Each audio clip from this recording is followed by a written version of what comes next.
Hello, everyone. This is your co-host Stu, and I'm here with the paranormalist Patty Wilson. Patty, what's up today? Oh, not much. It's a beautiful Sunday evening. We usually record on Sunday evenings, so for folks who don't know. And it's been a beautiful day. We're getting all our plants ready to start putting, basil and all the different herbs and what have you out in the spring. So it's been a lovely weekend. That's my time to do my yard work, especially when it's not raining. And now that April's coming to a close, hopefully we won't have so much rain. But yeah, today it was really nice. It was 81 Fahrenheit. That's 27 Celsius for those of you in the rest of the world that that works on decimal. Um, if you are joining us for the first time, we thank you for finding us. If you are returning, thank you for coming back. Down below in the description of this podcast, whether you're watching on a video platform or listening on audio, there'll be links for pretty much everything paranormal related. Facebook groups, email address, various and sundry other links that are paranormalist related. And I sound like I'm rambling, so I think I'm going to stop and ask you, what's our topic for today? We're going to talk about strange disappearances. I've been stumbling across a lot of them lately, so I thought I would share some interesting ones, and some of the people that disappeared were really interesting as well. So let's get into them. Sequoia, for those who didn't know, his other name was George Gist or Guest, depending on who wrote it, was a silversmith in the Cherokee Nation in the early 1800s. And he not only was known for being a silversmith, but for something else that's really important. In 1821, he created a language for the Cherokee Nation. It's one of the few Native American languages, and that meant that they could speak and write in their native tongue rather than having to use English. There was a Cherokee-speaking newspaper. There were Cherokee language books. They wrote in their letters to other people that way. And so this is quite an achievement. In fact, it was only 4 years after he created it that the elders of the nation voted in that this was the official language of the handwriting of the Cherokee people. So that's a lot. That changes a lot of things because, now they have a established language, not just verbally, but written as well. And for those who don't know, there were a lot of very wealthy Cherokee people in the South, as well as, poor people who lived on a small plot of ground and what have you. So there were, folks who were slave owners and had significant plantations who were Cherokee. And they wanted to protect their rights. They wanted to protect their properties. And they thought that having a language of their own would be one very good way to argue that they were a settled people. And they also felt that it was good to be able to keep their tongue, their language alive, because, other nations had tried, but with only doing verbal, it was difficult as time progresses. And, children might learn it, but they wouldn't be able to write in it. There was no other way to express themselves. Now, Sequoia had a birth defect. He had one long leg and one short leg. So he always had a limp. He was literally the hero of the Cherokee Nation. And they created their own legal system. They had their own tribal laws. They had all kinds of really interesting things that went on because of this. So they literally created their own set of laws for which their people would be adjudicated, and it would be based upon their faith and their belief system and what their legal system had looked like informally. Sequoia settled in western Arkansas, which was, part of the Cherokee Nation at the time.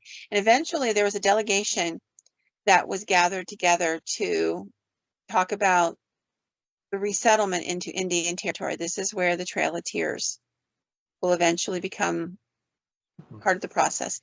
So basically, Andrew Jackson was the president. He wanted to move them all west to Oklahoma, arguing that they would be safer there. And if you go to Oklahoma, we won't bother you. We'll never move you again. And this will free up this part of the country for settlers.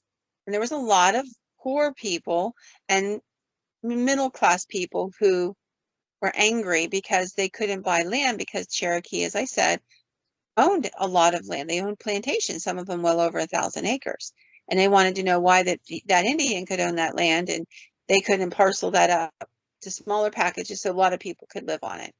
It's kind of the difference between capitalism and socialism is it extends into the universe from everywhere. Hmm. So sadly, they ended up, some moved willingly. They knew the handwriting was on the wall and they thought they could control how bad it was by going early and trying to get a good place. But they moved from these beautiful, rich mountains with all this amazing food to Oklahoma, which was a completely different topography and very difficult. And about a third of them, Cherokee, died along the way. So, you know, I don't know where Sequoyah stood on the issue of rerouting everybody to Oklahoma, but indeed it's what happened. He was hopeful that if they got as close as Oklahoma, however, there were bands of Cherokee who kind of saw the handwriting way early, and they moved into Mexico to get away from American rule.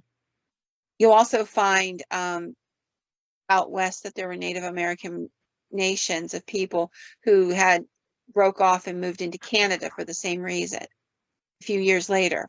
So anyhow, Sequoyah decides that after they get to Oklahoma, they should reconnect with their brethren across the border. So in 1842, he decides to be part of a coalition that rides down into Mexico to attempt to get these smaller groups to come back up to the United States, come to Oklahoma, come be part of the family again, come settle where we're settling, we've got land and it'll be safe and what have you.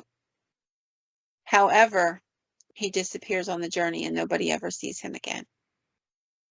So there was a record for many, many years about exactly what happened. There was nobody came back and said, well, he died of, an illness along the journey or anything like that. But a record would surface of 3 Cherokee men who made their mark and 2 white settlers who signed up an affidavit, a paper stating that they attested to Sequoyah's death in 1843. So they said they drew a rough map of where there'd be a grave site. And in 1938, it was located. There was a grave there. It contained the remains of a person, but there's no way of knowing it was him. There was, however, another grave in a cave right next to it. And that person had one leg that was shorter and one leg that was longer. Could have been him. Most likely that was him, if not. But it's just a mystery that has never been completely solved, is what happened to this very famous man, for sure. To the best of everybody's knowledge, that's the best guess. He died, and how he died, why he died, nobody knows. It's an I take it then he interesting. was traveling alone.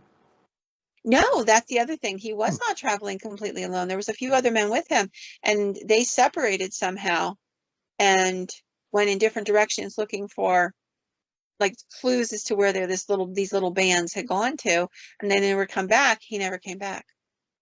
So at the time of his disappearance, he was alone, but not Yes, for the entire journey. Okay, all right. Not for the entire journey, yeah. So they were just riding out a couple hours, kind of getting a lay of the land, see if they could find the landmarks, and then coming back and saying, hey, I saw this over here. I think this is the route. And nobody knows who, what happened. And there must have been somebody with him because there's another grave with us. So that begs another set of questions. But I thought it was interesting. And I thought we'd go down through a couple of these historical ones. So for those people who've, they're familiar with all the sailors and the explorers, Ponce de Leon and all of them. There was an explorer we don't talk a whole lot about in the United States, but he was here. His name was John Cabot. He was a Venetian explorer under the reign of Henry VII in England. He was the first European to explore the North American coastline in either the end of 1496 or the beginning in 1497. He was also discovered information about the Norse and Vinland in the days of the Vikings. So he came to United States, the Americas, and he had to cut short his journey. He was friends with Christopher Columbus and would write letters to Columbus describing what happened and why he had to cut his journey short. So he gets another journey together where they can go out again. And there's 5 ships with him. And not too long after leaving England the second time, he had one ship that became not seaworthy. So he turned that ship around and said, go back. And with the other 4 ships goes forward. Nobody has, to this day, knows what happened to this man. He just simply, there were no survivors. There were no anything to tell anybody what happened. No wreckage, no anything. Now you might say, well, he's just sunk. And that's a good possibility. But the fact of the matter is nothing was ever found. And, the fact that 4 ships went down all at the same time, that kind of begs a lot of other questions. Like what could have caused such a thing? A ship going down, maybe, but even in a bad weather, you would think that at least one of the ships might survive. So it was just kind of interesting. And by the way, he disappeared in an area not too like off the Carolinas coast. Well, an area that might be known for a few disappearances here and there. Yeah, so that might have played into it too, because all 4 ships went down. Certain geometric pattern, yeah. Triangles and things, yes. So the next one was John Lansing. He was, I want to get my history ones out, guys, and then I'll tell you the spookier ones. He's one of our founding fathers, in fact. Nobody ever talks about John Lansing. Nobody hears about him ever. He was part of the Continental Congress. He was from New York. He was the Chief Justice of the state from 1798 to 1801.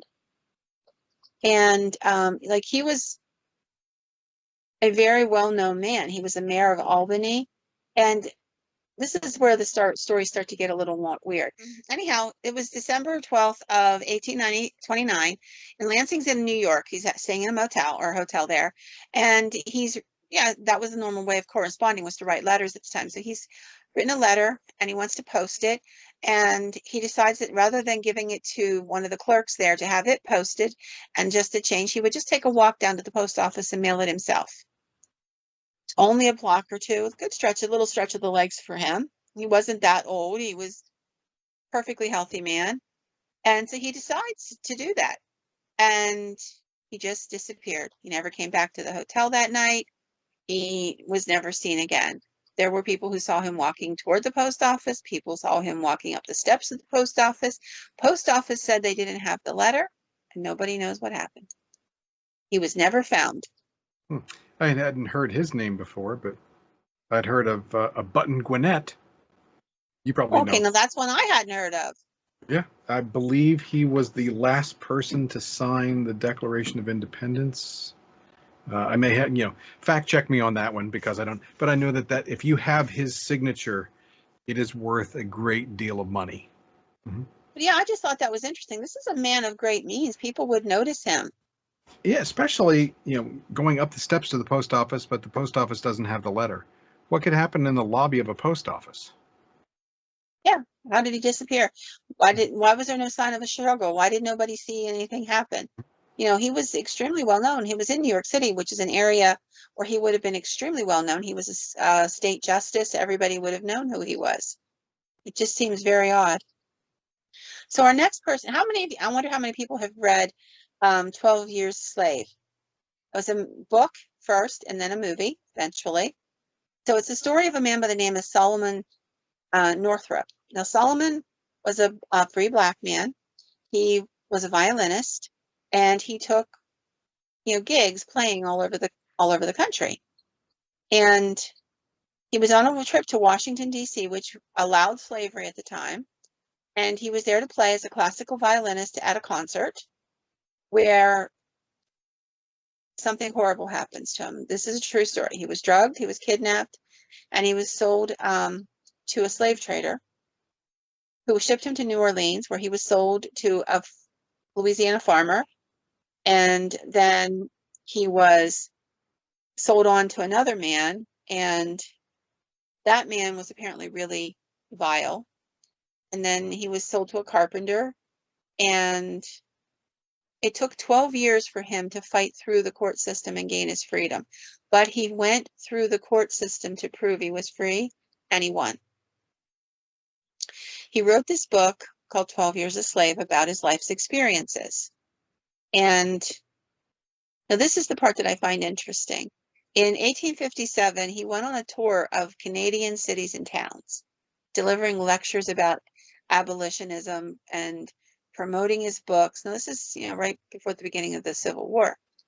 The southern states, of course, were too dangerous for him. He knew better. Northern states had a lot of abolitionist sympathy. Canada had a lot of abolitionist sympathy. So he goes to Ontario, where he's booked to speak, in a place called the Streetsville area. And he's there to deliver a lecture on abolitionism, the freedom of slaves, all of this stuff. But there's a crowd that comes out, and this crowd is really hostile to him. So he decides that he better leave. And they're screaming and they're carrying on, and he just thinks this is the best idea. So he leaves the building and he goes out a side way, and he's supposed to go directly to his hotel, which is literally like feet away, and he disappears.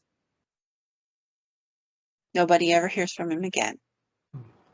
Now, I want to point out, this is a man who not only managed to continue to function, but to file lawsuits while being a slave and win one in the court system.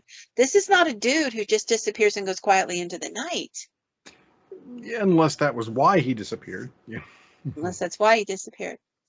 But anyhow, there have been stories, reports that he was kidnapped and sent back again. But the most interesting one is that he decided that the best use of his time was to work the Underground Railroad, which he could have done either way. He could have just said, I don't want to talk anymore, and could have done that. But there's no reports of what happened to him.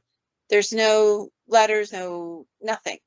He just disappeared in Ontario, and to this day, there's no idea.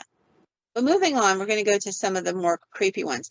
So there's this lady named Martha Wright. Her and her husband, Jackson Wright, are in their car. It's 1975. It's in New Jersey, the turnpike there, the Lincoln Tunnel, from New Jersey to New York. And they're having a hard time seeing. Their windshield wipers aren't working very well. They're having a problem. And inside this tunnel at the time, there's a lot of condensation dripping down on the windshield and what have you. So they decide that they're going to pull over.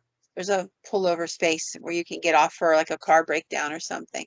They pull over to that space, and her husband says, I'll wipe the front windshield, you get the back one. And she does. She goes safely around on the side where the wall is, and she's wiping off the windshield in the back window. He cleans the front window so that they can keep on going, and yells, come on, I'm done, let's get in the car. And she's not there. 4 or 5 cars went by, and later on, because this becomes a big issue, a couple of the people who were driving through that tunnel said they saw her standing there cleaning the windshield, and yet she didn't come out of the tunnel. He got to the other end of it, and he reached out and called the police and said, something's really wrong. I don't want to leave the tunnel completely. I'm right here, and I'm going back. Something's wrong. She disappeared. I don't know what happened. To this day, nobody knows what happened to her. She was literally 1 car length away from him, talking to him. Fell silent for a moment, and when he looked up and said, I'm done, let's get in the car, she was gone. There was a solid wall on the outside. They were not parked where there was like a manhole or anything beneath them. And people had speculated he did away with her, but then whenever a couple of the other cars going through said, hey, I remember that. It's odd in a tunnel to see a couple cleaning their car windshield. Yeah. So it's, it was memorable. Nobody has the faintest idea what happened to poor Martha. She was never heard from again. I just thought that was what an odd story. If you were going to do away with your wife, you wouldn't tell such an incredible story. You'd say you came home from work and she was just gone. Something like that. And then to add to it the fact that there were other cars that called the police and said, yeah, I did see that lady cleaning the windshield, or a lady cleaning a windshield in that spot. So we're going to talk about a gentleman, we're going back into the 1760s, in Shepton Mallet, which is a little town in England, and his name is Owen Parfet. Now, Owen unfortunately had a debilitating disease in his legs that caused him to not be able to walk or move. His sister lived right across from him in another little tiny cottage, and she would go over every morning, help him out of bed, help him get into a chair, and get him out to the outside, where he would sit by the front door in a chair until, 10, 11 o'clock. She'd come over, make sure he had something to eat, he got to the bathroom, the stuff you would do for somebody who couldn't walk. And this was an everyday occurrence. Now, right off to the side of his little cottage, there was another house, and they were working on the property, and there were a couple workmen there. So she gets up and she kind of watches her clock as she's doing her morning chores, and it's about 11. She decides, I better run over and check on Owen, see what he needs. So she goes puddling on over, and there's Owen's chair empty. His jacket on the back of it, his lap robe on the chair. So she goes in the house thinking, well, somebody else must have come along and he got them to help him inside, and he's not in there. So she goes back out and she walks across to the neighbors and the workers that are right there, like literally right in sight of his porch, and says, did one of you help Owen to go somewhere? And they're like, no, he was on the porch the last we looked. Now, he couldn't take a single step by himself, not a single step. There were at least 4 people in sight of his home at all points. His sister was across the road. If somebody was trying to kidnap him or he was injured or something like that, he would have been within yelling distance across this little tiny 1-lane patch. To this day, nobody has the faintest clue. No body was ever found. Nobody ever came forward. He just simply disappeared. Nothing was stolen or taken from his property at all. He just went away. And whenever the lady described it to the constabulary, she said it was as though he had melted out of underneath his blanket and his jacket. He was just gone. Everything was still there, exactly where she had tucked it. Just gone. Well, I'll tell you what, you've ruined the woods for me. Now I don't even want to sit outside my house now. Well, hey, I'm sorry. They're everywhere, dude. Everywhere you go, there's possibilities, I guess, yeah. So I want to tell a story about a fellow by the name, young fella, kid about 11 years old, 10, 11 years old. His name is Damien McKenzie. Now, this was 1974, and Damien was with a group of other students going on a kind of a weekend event. They were going to go on a hike and then camp for the night with his school group at a place called Victoria Falls. He's just excited. He's happy. They had been planning this for quite a while, and late in the evening, the teachers are going around kind of checking that all the kids are in the right places, doing the right things, getting ready to go to sleep. It had rained earlier in the evening, and so there was a little bit of mud, particularly where the woods sort of met the little hard area where the kids had been bivouacked down for the night. Now, the kids were fine, except for when they got to Damien's group, they said, well, Damien's not here. And they said, what do you mean Damien's not here? And they said, I don't know. We fell asleep. We woke up a couple minutes later, and then I don't know what woke us up, but Damien's not here. So just outside, you can start to pick up sneaker tracks. And you can see that somebody walked out. They walked over towards there's a little bit of woods, and then beyond that, a little cliff. And the footprints go all the way out to about 20 feet before you get to the cliff. And then it looks like somebody picked him up, like they literally just stop. And they don't continue toward the cliff. They don't turn around. They don't go in any other direction. It's like he literally was levitated up at that point. They brought tracking dogs. They called the local police, and the dogs followed the scent from the little tent that the kids were using out to the spot where the footprints ended, and then stopped. There was nothing beyond that in any direction. Nobody knows to this day what happened to him. There was no place to climb a tree at that spot, like to get up and maybe swing from tree to nothing. The police thought of everything they could think of, and they could not find this boy. He's still missing to this day. No body has ever turned up. I just, it reminds me of a case in Pennsylvania, the Todd Cease case, where the guy kind of got lifted off of his four-wheeler, and there's boots in the tree, which made no sense to people. Like, they found one of his boots in the top of a tree, and they didn't find him for about a day and a half. And then the only way I can explain it is they had to cut the briars to get to him. He's laying buck naked in the briars in the center of a big briar patch, and it was so thick they had to cut them, and they still were all torn up trying to get into him. And he wasn't torn up laying down inside them. He was dead and had been dead for several hours. He had broken bones as though he had dropped from a high place. And to this day, this case remains unsolved. And that happened here in Pennsylvania. Great. Where should I move? Oh, honey, I know stories about everywhere.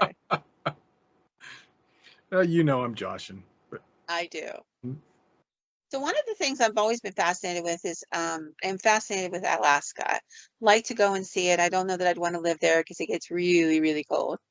But I would love to go see it. And they have some of the most amazing mysteries and ghost stories and what have you. A lot of Bigfoot stories and what have you as well. So one of the stories that I've long been really fascinated with is the story of a Canadian fur trader who was up in Alaska in the 1930s. So it's November 1930. It's bitterly cold. It's been a long snowy day. And this Canadian fur trapper knows there's a little town, little village, Eskimo village,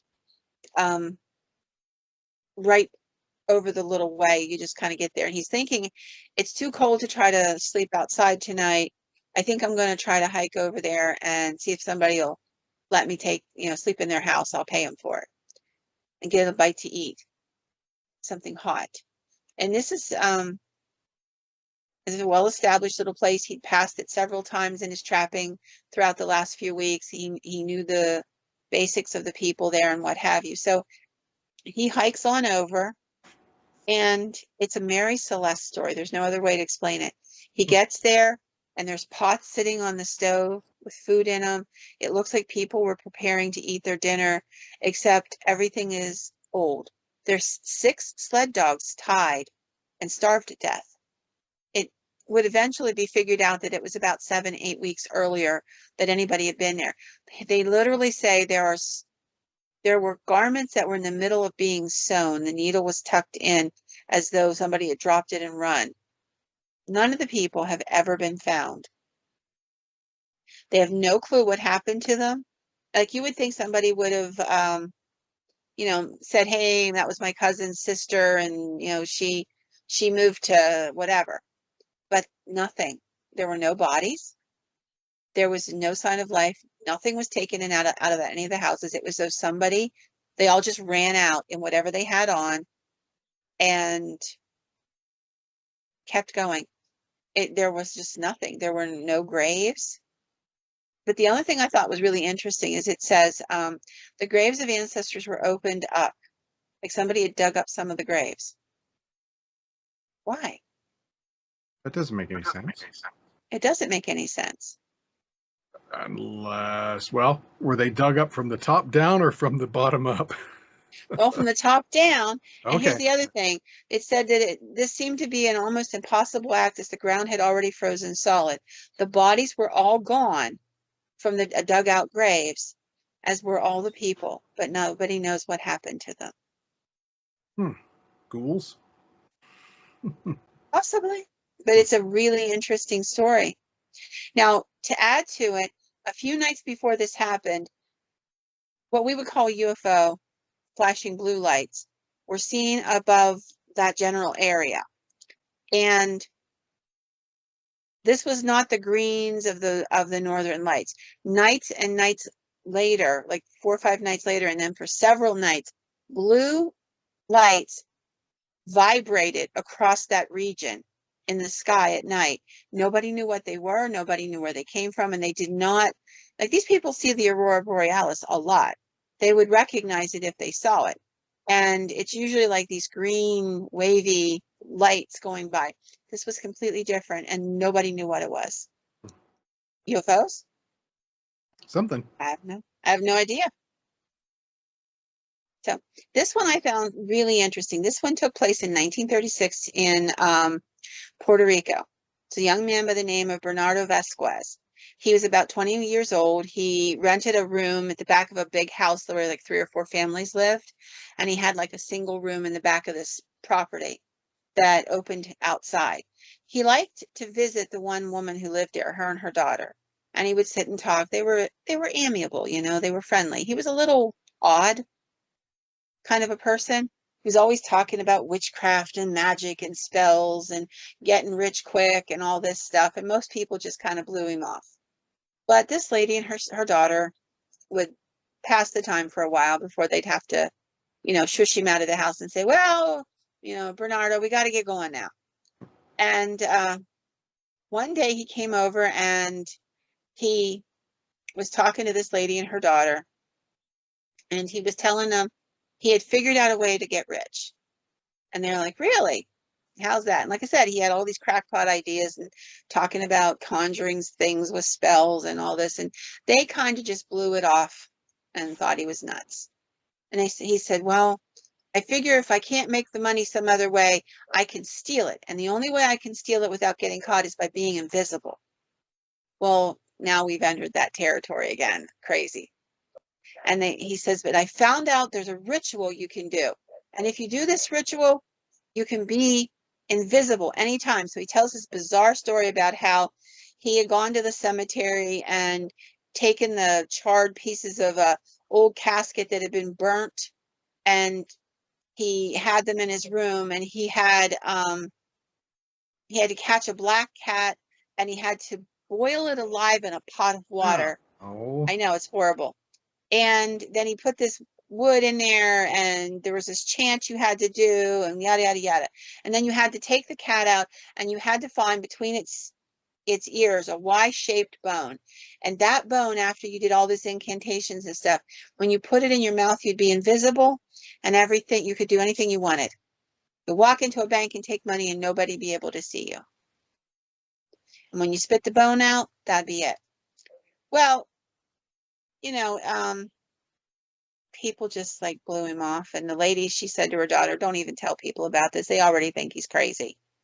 Just, you know, he'll go putzing around for a day or two. And as for the cat will be safe enough because there ain't no cat going to go in that pot willingly. And he's, you know, he's going to be all cut up, and that cat will get away. Well, 4 or 5 days go by, and they don't hear from him. He never comes up to visit them. So one day the lady's out, and she says to the neighbor lady from the front of the house, she's like, have you seen Bernardo lately? And she's like, no, not lately. Why? And she said, oh, he had some crack brain scheme going about how he was going to do something weird. And she says, you know, the last thing I smelled was a couple nights ago. I heard some sort of caterwauling going on, screaming and carrying on. And then I smelled smoke, and I thought he set the place on fire. Made my man get up and go check, and he said it stunk, but there was, I couldn't explain it. We figured maybe he got something stuck in the chimney or something like that, and there was some smoke coming out. But when we decided there was no fire, we decided to go back to bed. He's crazy, that one. She's like, yep, he is. The thing is, he never did come back. Finally, after a couple more days, the neighbors decided to break into the room, and they found the remains of a cat. They found a little pot. They found charred wood and a little book on which had been written some crazy words, a little notebook. They didn't find Bernardo. In fact, nobody's ever seen Bernardo since that time. So I can't tell you he got rich. I can only tell you he got disappeared.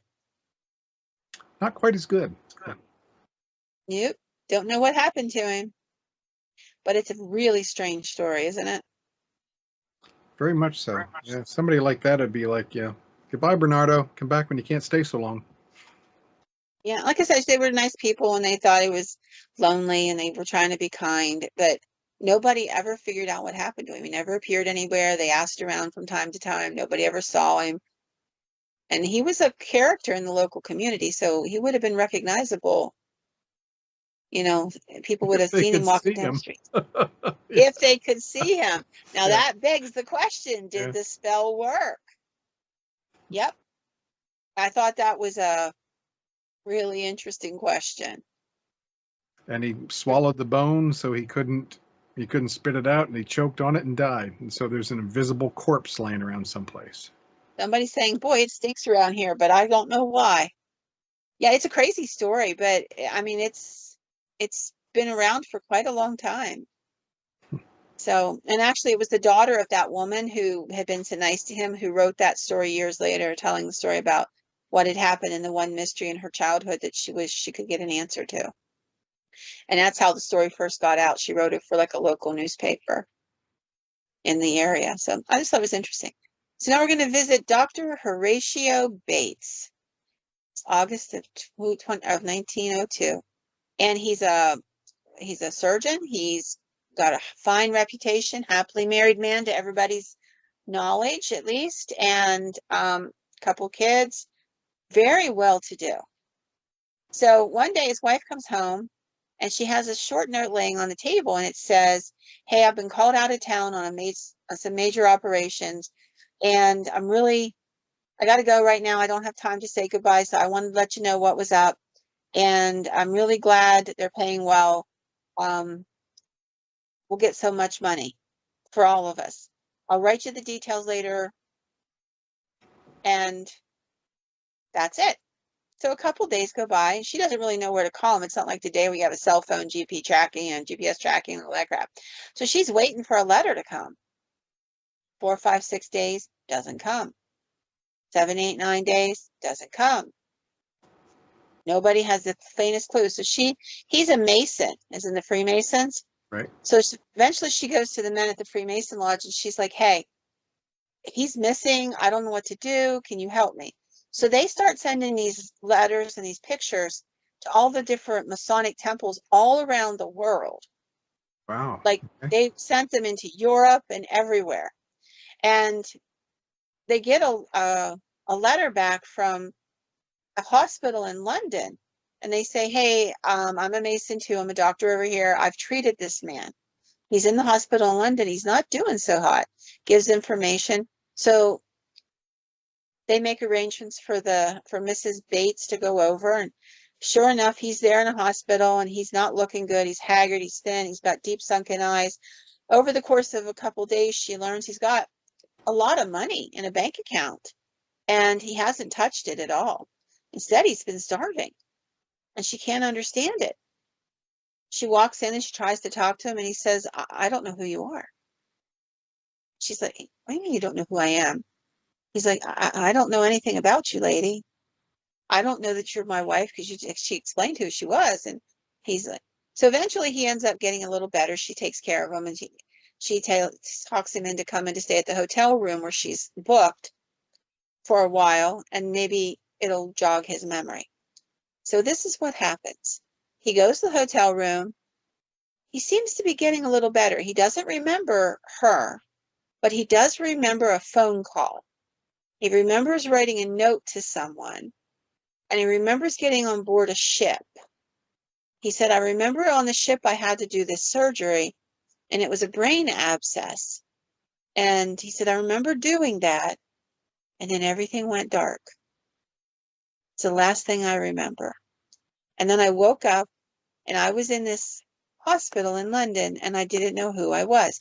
Now, interestingly, there was no physical trauma, like if he was smashed over the head or something like that. There was nothing like that they could discern.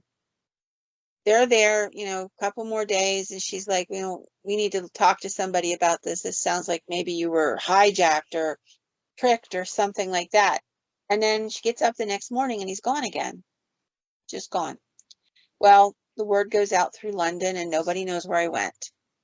Now, she doesn't find him ever again. She tries until she dies in 1907. Eventually, though, he turns up with a friend of his who's a doctor as well, in Grand Forks, North Dakota in 1910. He still says he has no memory of being married, any of that. But he's in a partnership, and then eventually returns back to New York with another friend and starts a business as a doctor there again. But he has no idea how he got there. He has no idea how he made it to North Dakota.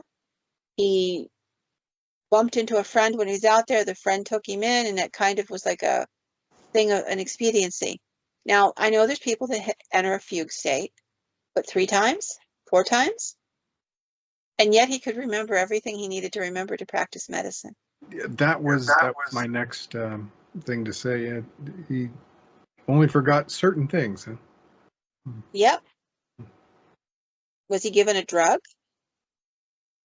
You know, I mean, I'll give him that benefit of the doubt. I don't know that. I don't know why he kept disappearing. Maybe he panicked because he was afraid to go back home with this lady he didn't know and find out what his life was like there, because he had no clue. But he never took the money. I mean, it wasn't like he was like on the lam because he wanted to build a new life. He would have taken the money. He never touched the money. In fact, that's why he was in the hospital, malnutrition. He starved rather than get enough out to eat. There was definitely something going on. So just in case people think this doesn't happen today, a Canadian military reservist by the name of Schron, that's his last name, he went to Australia in May of 2013 on a vacation. He got one of those rented campers, and he's got this whole thing planned out at a national park. You know, the little map and all the different places to eat and what the recreational things are. It was vacation, like anybody else's vacation. And he parks his little camper in a spot that he rents, and everything's good to go. He's talked to a couple of the park rangers, and just kind of getting a little bit of lay of the land. Now, this is a military reservist. He's had military training. Well, the camper just sits there. So after 3 or 4 days, the Park Service calls and says, hey, we can't find this guy. He hasn't been coming back to the camper. We thought maybe he was like out camping for a couple nights, but we're now on day 4. So he's scheduled to leave in a day or 2. Surely he'd be back by now. We should probably take a look around and see what's up. So these 2 park rangers go out and they're looking for him. Others are, looking in other areas not too far away. And the police are on their way to come out and start conducting a search. And the 2 park rangers that are not too far from where his camper's at say, and they'll later testify to this, that they heard a male voice crying, help me, help me. I can't find out where I'm at. Help me, I can't find my way. And they thought, surely that's him. He's lost. That's got to be it. So they go in the direction of the voice, and then it comes from behind him. Help me, help me. I can't find my way. I don't know where I'm at. So they look at each other and like, is sound bouncing? All right, turn around and go that way. So then they go that way, and then it comes from the other direction. And this goes on for almost an hour. They tell the police, they tell the other park rangers, but now it's faded away, and he's never been found. Did he get lost in some other dimension? What happened to this man? And in the similar vein, tell you a story from the Ozarks. In 2012, there was these are adult people, I want to say in their mid-50s, okay? So there's there's 2 sisters and a brother. The one sister lives in the Ozark Mountains, and the other brother and sister decide to come and visit. They're going to stay for about a week and a half, visit a bunch of family out that way, and take a little vacation. So they're staying with their sister, and they've got some cousins and what have you that live in the area. And they go out for a walk, just the 2 of them, and this should have been like an hour. They were talking about coming back for lunch, and what they'd have for lunch, the whole 9 yards, everything you would normally do. Lunch goes by, supper goes by, and the brother comes stumbling into the house, and he's exhausted looking, and they said, well, where's our sister? And he's like, oh, I left her over at so-and-so's house. Well, that's all good to go, except for when they call over to so-and-so's house, they don't have the faintest clue where she's at. She's never been there. So now they're confused. and he's really sick, like he's vomiting. He's just not being himself at all. And they keep saying, where did you leave her? Did you guys get lost? What happened? And he's like, honestly, the last thing I remember, she was at so-and-so's house. And that's all he can tell them. So they call the police. They're scared. She's 50 some years old out there. It's going to get cold tonight. We need to find her. She's not exactly Daniel Boone. So the police go and they start searching, and they get a search party build up, and they do a grid pattern search. And early in the morning hours, they hear this woman yelling, "Help me! Can you help me? Hello?" And she's like, "I'm over here." So they go charging into this area that's place they've already searched a couple times. It's not too far from where the brother says he lost track of her, where he thought the cousin's house was. And there she is. She's, disconcerted. She's kind of rumpled up and scratched and tired, thirsty. So they kind of calm her down and get her, a little bit calmer. She's obviously suffering a little from shock. And so they get her to the ambulance, and they start to ask her what happened. She says, "Oh, I don't know. My brother got really sick and something happened to him, and he couldn't walk, so I told him I was going to go look for help, and that's when it got really strange.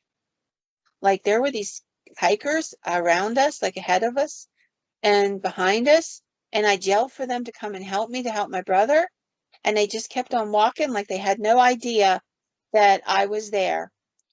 These people just ignored her like she wasn't screaming for help." And she said, and then it got worse, because like these gray figures come creeping out of the trees and the bushes and the shrubs, and like they were peeking around at me, and they almost looked like people, but not quite. I would yell at them and say, "What do you want? What are you doing here?" And then they would juke back behind the tree or back down into the bushes, and they moved real fast like. And she's like, and I got really scared, and I don't know what happened. The next thing I knew, I woke up and I was hearing people yelling, so I started yelling for help. And then you guys came and found me. Nobody knows what happened to her, where she was, what was going on with these shadowy people that popped around the trees and looked at her, or why it was that hikers who looked normal to her would walk right past her and couldn't hear what she was saying. That's bizarre. Isn't it? Was it a time slip? Or what was it? It's just a really crazy story. Yeah, I wouldn't say a time slip whenever there was non-human creatures. Yeah, but Yeah. Who knows? Yeah. And with that story, I will end it for this evening. Okay, a little disappointed you didn't do the Roanoke colony, but I'm Well, sure I did that's been mostly done. because it's been done so much. Mhm. I think we did it once before too, a long time ago. So I tried really hard not to hit the same places twice, unless I'd have something new. Mhm. But yeah, it's a really interesting that story for the people in the Ozarks. And it gave me all the news and stuff because there was a huge, major, massive search that went out for this woman. Very interesting. It is. Well, I thank you for all of those. And unless you have something else to add, I will say good night and give you the last word. Well, then I will say good night right back to you, Stu. And everybody, thanks for listening. And if you have ideas, please share them with us. We'd love to tell the stories you want to hear.